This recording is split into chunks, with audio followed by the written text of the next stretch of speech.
Welcome to program views makers. मैं हूं आपके साथ शाइस्ता यूसुफ। तहरीक इंसाफ ने एहतजाजी सियासत का दायराकार बढ़ाते हुए जलसों के बाद लॉन्ग मार्च की तैयारियां शुरू कर दी हैं।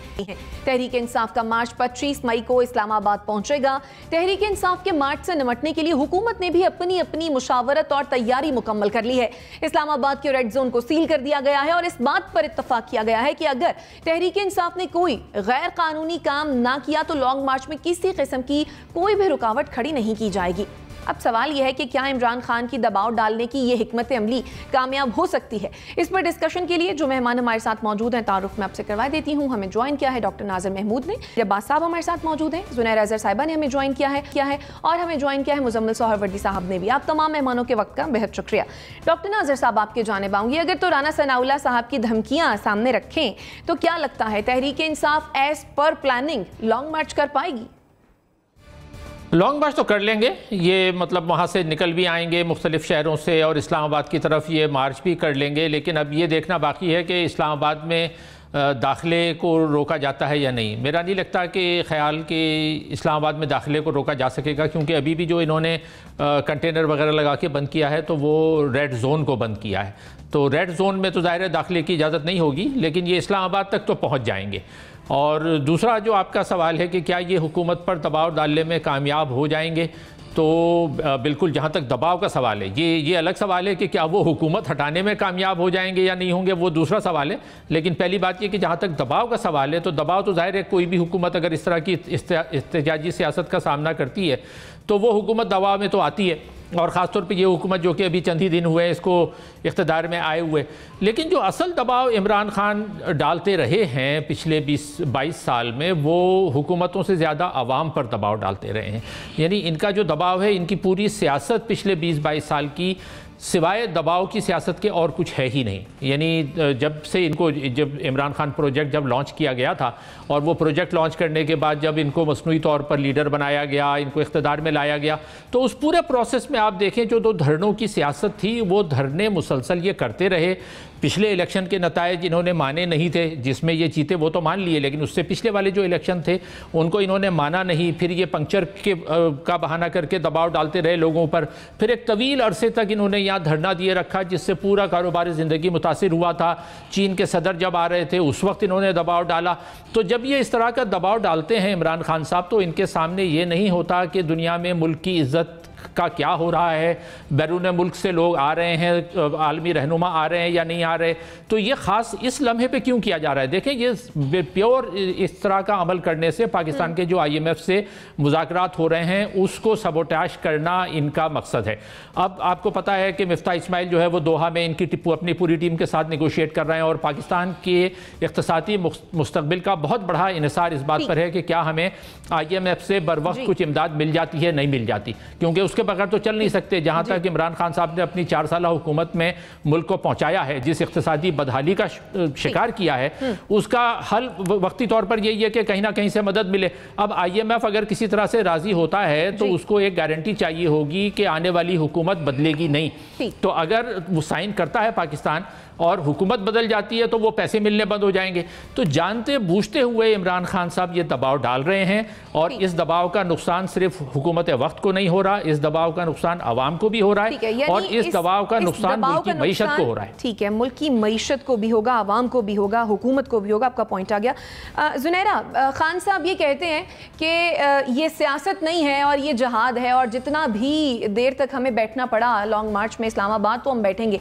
आपको लगता है कि लॉन्ग मार्च को धरने की शक्ल दे पाएंगे खान साहब और ये तवील चलेगा?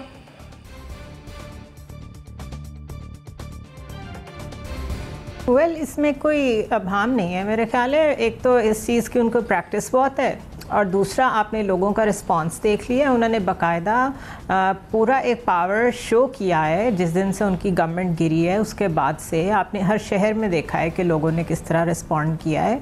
तो मैं नहीं समझती कि इसमें कोई एम्बिग्विटी होनी चाहिए कि लोग पहुंचेंगे कि नहीं पहुंचेंगे और धरना देंगे कि नहीं देंगे। लेकिन ये तो एक बड़ी छोटी बहस है। एक तो हैरत की बात यह है कि तकरीबन 700 इनके जो लीडर्स हैं उनको गिरफ़्तार करने की बात की। राना सनाउल्लाह ने ख़त्म नबूवत में तकरीबन 721 लोग थे, तहरीक ख़त्म नबूवत में 1953 में, तो ये इत्तफ़ाक़ कह लें कि तकरीबन इतने ही लोग गिरफ़्तार हुए थे।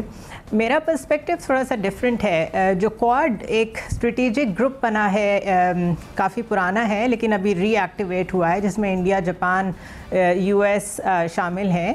वो लोग बड़ी तेज़ी से रीजनल सिक्योरिटी को कंट्रोल करने के लिए मैरीटाइम अफेयर्स पे काम कर रहे हैं, रीजनल कोऑपरेशन पे काम कर रहे हैं, चाइना की असर्टिवनेस या असर्टिवनेस जिसे कहते हैं उसको काउंटर करने के लिए इंडो पैसिफिक रीजन में बहुत तेज़ी से काम कर रहे हैं। अमेरिका भी इंडिया को हथियार दे रहा है, रशिया से भी हथियार ऑलरेडी इंडिया ले रहा है, और इंडिया हर तरफ से तेल भी ले रहा है जहाँ से उसे लेना पड़ रहा है। हमने अपने मुल्क की क्या हालत कर दी है कि हम तेल ईरान से लेना तो दूर की बात है, अभी हमें तेल का ये नहीं पता कि हमने किस रेट पे लेना है, किस तरह लेना है, क्या हमें वो ट्रांश मिलेगी आईएमएफ से कि नहीं मिलेगी। तो सिर्फ एक बड़ा पर्सपेक्टिव देखेंगे इसी रीजन में रहते हुए श्रीलंका के साथ क्या हो रहा है। इंडिया को हम जितना मर्जी यहाँ बैठ के उसके अंदरूनी मामलात पे बैशिंग करते रहें, लेकिन वो किस तरह एक प्लान तरीके से अपनी स्ट्रेटेजिक पोजीशन असर्ट कर रहा है और कोई क्राइसिस नहीं आने दे रहा अपने ऊपर। हालांकि कोविड ने उनको बहुत वर्स्ट हिट किया था, लेकिन उन्होंने उसको अपने पर एजर्ट नहीं होने दिया। हमारे यहाँ क्या हो रहा है, हमारे यहाँ 50s से जो सियासत हो रही है, मोहतरमा ने भी लॉन्ग मार्च किया, वकला ने भी किया, काजी हुसैन अहमद ने भी किया, ताहिरुल कादरी ने भी नहीं किया, किसने नहीं किया, और हर एक ने डिस्टेबलाइज करके उस धरने को या उस लॉन्ग मार्च को उस नहज पे पहुँचाया जहाँ या तो फिर मार्शल लॉ आया या फिर कोई हाइब्रिड रजीम आई।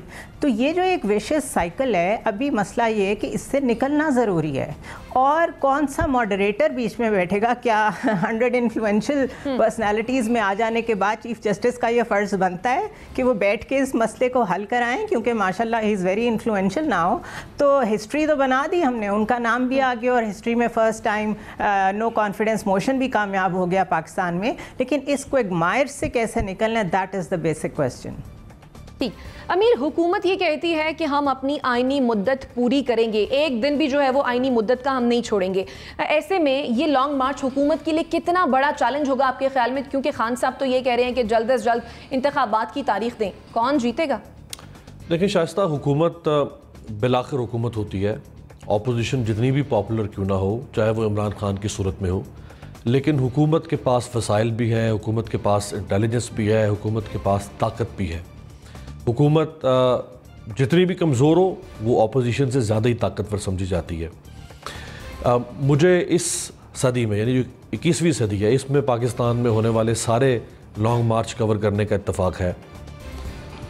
सिर्फ एक लॉन्ग मार्च मैंने अपनी तकमील से पहले मकासद हासिल करता हुआ नज़र आया मुझे, और वो नवाज शरीफ साहब का लॉन्ग मार्च था जो वो जजेस बहाली के लिए कर रहे थे।